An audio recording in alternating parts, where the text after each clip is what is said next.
Bueno, muy buenas tardes, ¿se escucha bien? Bueno, aquí vamos a dar el cierre. Recuerden quedarse unos minutos después para el Kahoot y la secuencia de preguntas. Trataré de no demorarme mucho, por ahí una horita más o menos. Así que empecemos. Bueno, hoy vamos a hablar acerca de espondilodicitis. Yo soy Simón, residente de primer año. El tema fue revisado por el doctor Salomón. Un saludo al doctor Salomón que se encuentra por fuera pues, del país. Ojalá tenerlo pronto por acá. Bueno, entonces les traigo este cronograma acerca de lo que vamos a hablar. Todo muy puntual. Trataré de hacerlo muy rápido, explicando lo importante y un enfoque bastante claro. Bueno, entonces básicamente, ¿qué consiste la espondilodicitis? Es una infección del disco que normalmente compromete el platillo superior y el platillo inferior de la vértebra que está adyacente al disco.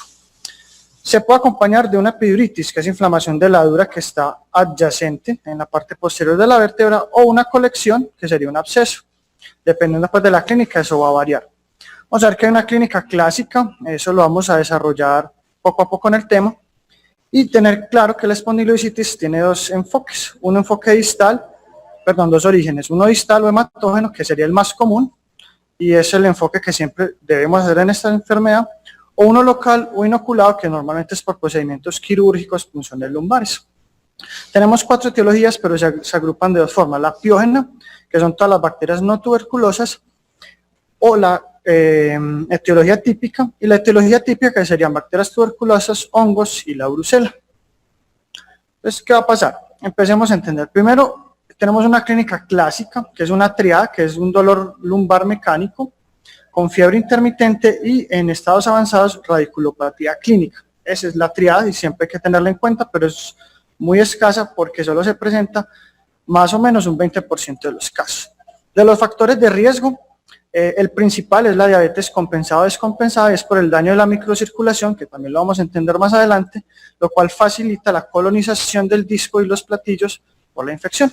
El otro es la edad. Conforme crecemos más y estamos más ancianos, pues se daña más la microcirculación por los cambios ateromatosos y facilita.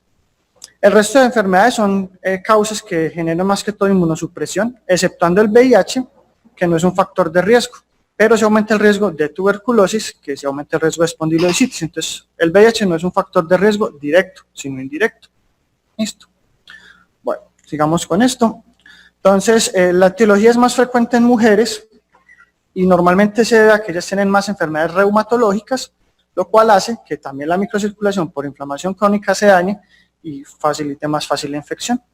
La edad promedio del diagnóstico es 59 años y más o menos después de los 75 se empieza a considerar la osteomielitis del anciano, porque es tan común y es tan fácil su diseminación que recibe este nombre. Ya sabemos que la forma más frecuente es hematógena. Y lo más importante, como la diseminación viene por sangre, siempre debemos buscar un foco externo, llámese pulmón, orina, corazón, que eso lo vamos a ir entendiendo según el germen que aislemos y lo que estemos sospechando. Ahora, un poco de fisiopatología rápido para entender. Entonces tenemos la columna, esta parte sería la arteria medular anterior, que es una única arteria, y dos arterias medulares, una posterior izquierda y una posterior derecha. Y tenemos muchas venas puentes y las radiculomedulares, que son las que hacen esta conexión. ¿Qué va a pasar? La anterior, pues obviamente irriga más o menos 1/3 a 2/3 de la zona, y la posterior 1/3 y los 2/3 restantes, ¿cierto? Y ellas confluyen acá. De la zona intermedia y la zona posterior es la que más irrigación tiene.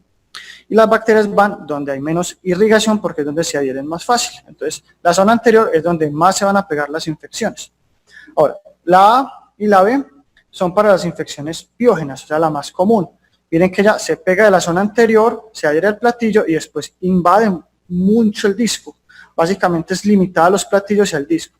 Y la C y la D sería para los casos atípicos. Entonces miren que lo que hace es aderezar el ligamento, perseguir el ligamento y afectar varios niveles. Normalmente acá es un disco con 2 cuerpos vertebrales. Acá suelen ser de 2 a 3 discos y más o menos 6 cuerpos vertebrales. Es la forma de irlas diferenciando conforme vamos estudiando la enfermedad. Ahora, ¿cómo vamos a resumir la etiología? Que esto es lo que nos va a permitir el enfoque. Entonces, bacteria, lo que sea bacteriano o típico piógeno, el 70 al 80% van a ser todos esos casos. Y la reina va a ser el estafilococo aureus. Siempre, en todos los casos, es el primer germen a buscarse. Ahora, ¿qué va a pasar? Si tenemos un estafilococo coagulasa negativo, como el epidermis, buscar básicamente inoculaciones, es decir, punción lumbar o una cirugía en la zona que esté afectada, ¿cierto? Estreptococos, pensar mucho en endocarditis, ¿cierto? Bastante en endocarditis. Y bacilos gram negativos dependiendo del germen. Si tenemos una E. coli, buscar un foco urinario. Y las pseudomonas, dos grupos de pacientes, o pacientes ancianos que residen en lugares geriátricos, o lo que son pacientes que abusan de drogas intravenosas. El resto de casos se distribuyen entre tuberculosis, que es un 20-25%, hongos más raros, brucela mucho más extraño, y hasta un 10% de los casos no se encuentra foco, que ya vamos a entender que es un foco no encontrado. Ahora, ¿cómo es el diagnóstico? Y esto es lo que nos empieza a enredar un poco la espondilodicitis, porque es una enfermedad de difícil diagnóstico. Entonces tenemos que son 4 etapas. Las etapas no tienen como tal un orden, pero pues esto es lo que nos recomiendan, y es porque podemos fallar en alguna de las 4 etapas, por lo cual deben haber 3 de 4 etapas positivas para confirmar el diagnóstico. Entonces, en la clínica, entonces ya sabemos, la típica opiógena tiene una presentación, digamos, más clásica, y la típica tiene una presentación un poco diferente. Entonces, la típica, la triada clásica que ya la hablamos, y el tiempo de evolución es muy importante porque lo vamos a ubicar en 3 grupos. Grupo 1 es menos de 2 semanas, grupo 2 va de 2 semanas hasta 6 semanas, y grupo 3 más de 6 semanas. La típica suele estar en grupo 2, la localización es exclusivamente lumbar, ¿cierto? Y la fiebre es intermitente, pero no se acompaña de síntomas B. La típica es un poco diferente porque ya no va a estar la triada clásica. Los síntomas están normalmente en grupo 1 o en grupo 3 del tiempo. La fiebre puede ser ausente, es un paciente muy inmunosuprimido o de forma persistente.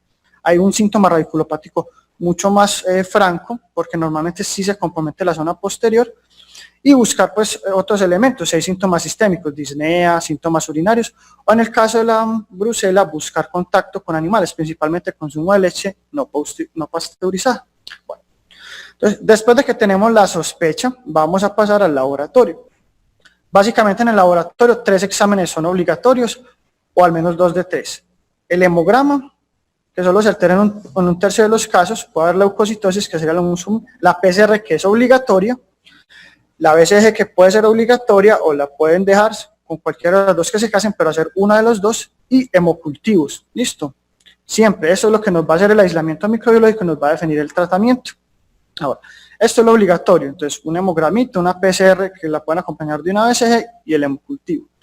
Y si tenemos un foco sospechoso, que siempre hay que estudiarlo, agregar estudios de esa condición. Entonces, si es una colección en piel, cultivar ese absceso. Es una neumonía, tratar de hacer un cultivo o un hemocultivo.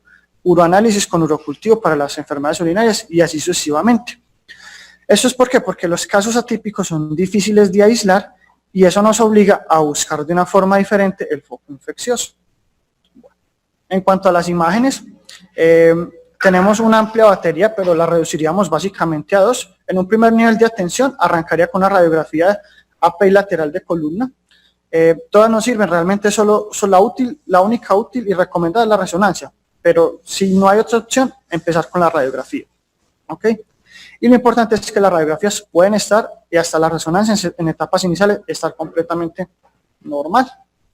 ¿Ok? Entonces, primero la radiografía, a colación, siempre las 2 proyecciones, y aquí les voy a explicar pues lo que vamos a encontrar. Entonces, como ven, el nivel más o menos de la infección de la espondilodicitis se presentaría en lo que es L2, L3.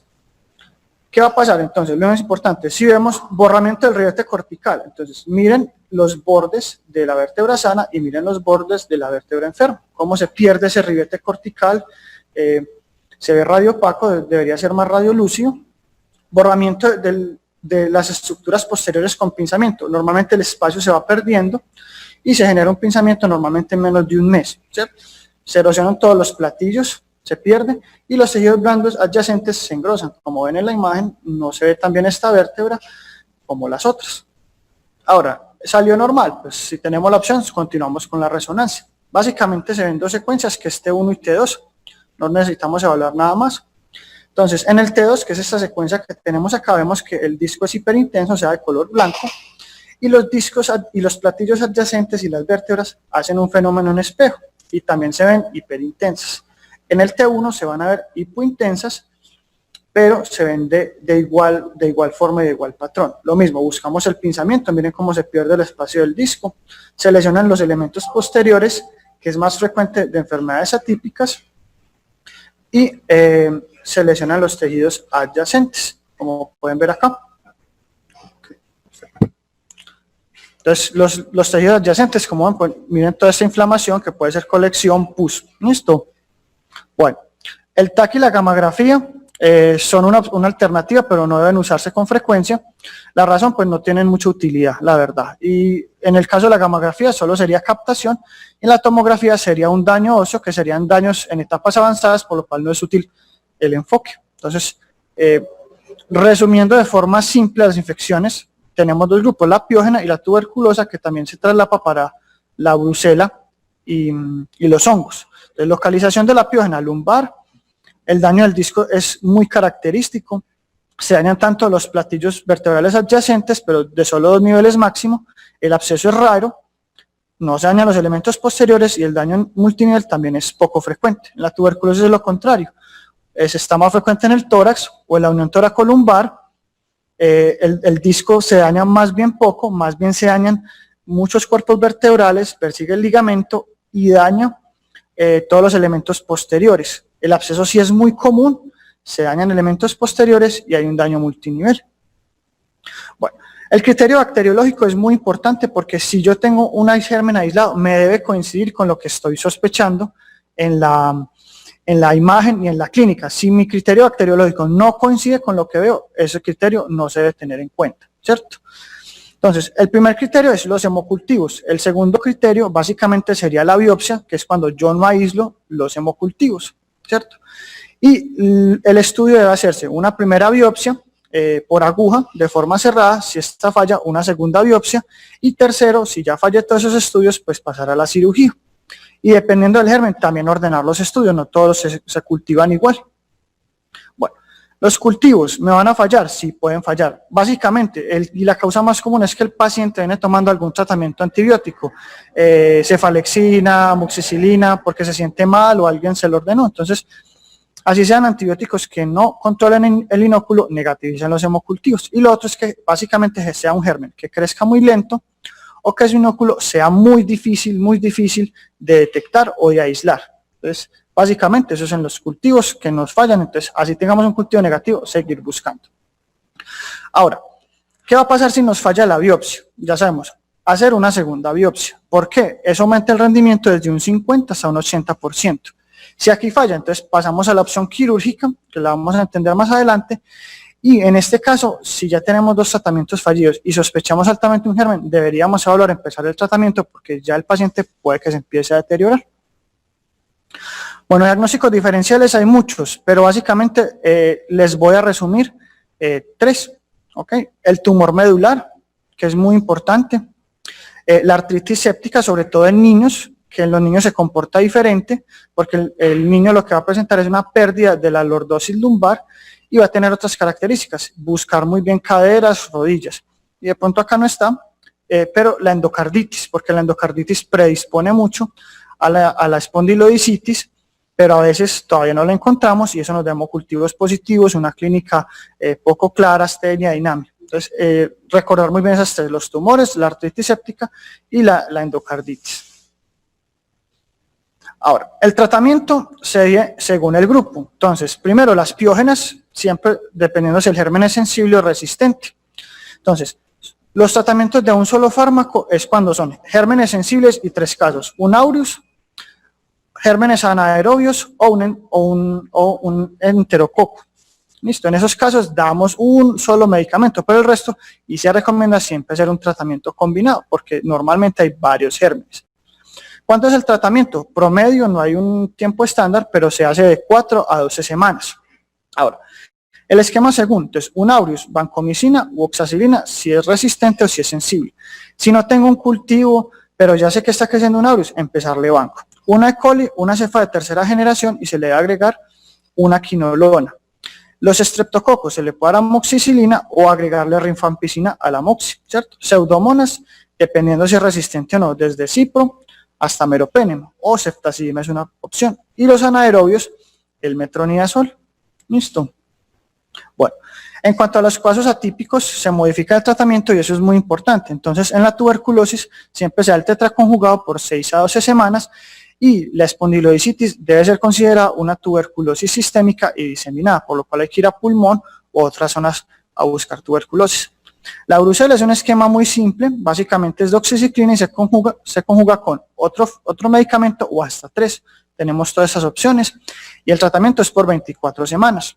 Y los hongos también dependiendo del hongo. Si es cándida, el ideal sería la anfotericina, si no la tenemos fluconazol, 6 a 12 semanitas. Aspergillus, voriconazol 12 semanas y el criptococo, fluconazol por 6 a 12 semanas. Esto le va a quedar mucho más claro pues en las memorias, con la dosis, el esquema, para que se puedan apoyar en eso. Ahora, la cirugía, ¿cuándo la vamos a hacer? Entonces, cuando tenemos hemocultivos negativos y 2 biopsias negativas, ahí hacemos una cirugía abierta. Se deben tomar 6 muestras, 2 de disco, 2 de platillo superior y 2 de platillo inferior. De entrada solo hay 2 indicaciones, un paciente en shock séptico o un paciente con signos de compresión medular. Y después del tratamiento es cuando estoy haciendo una deformidad cifótica progresiva, que eso se define es en el seguimiento. ¿Qué busca la cirugía? Hacer un diagnóstico por biopsia abierta y corregir la inestabilidad si está presente o no. Bueno, en cuanto al seguimiento, básicamente se hace durante 12 meses después de terminar el tratamiento. ¿Qué pasa acá? Entonces, durante el tratamiento lo hacemos semanal las primeras 2 semanas. Después cada 2 semanas hasta completar 4 a 6 semanas y de ahí continuamos al mes, a los 2 meses, a los 6 meses y a los 12 meses. ¿Qué se hace? BCG y PCR. Clínicamente, primero desaparece el dolor y la radiculopatía, después desaparecen los reactantes. ¿Qué se va a usar? Aparte de la PCR y la BCG, le hacemos una radiografía de control al terminar el tratamiento y a los 6 meses. La resonancia no se debe hacer porque los cambios persisten hasta 3 meses. Ya sabemos los momentos y la mortalidad es hasta el 1.5% de los casos. Secuelas es una enfermedad de muy poca mortalidad, pero con grandes secuelas. Entonces el paciente puede quedar parapléjico, paraparético, con gran cantidad de componentes. Y básicamente con eso terminamos.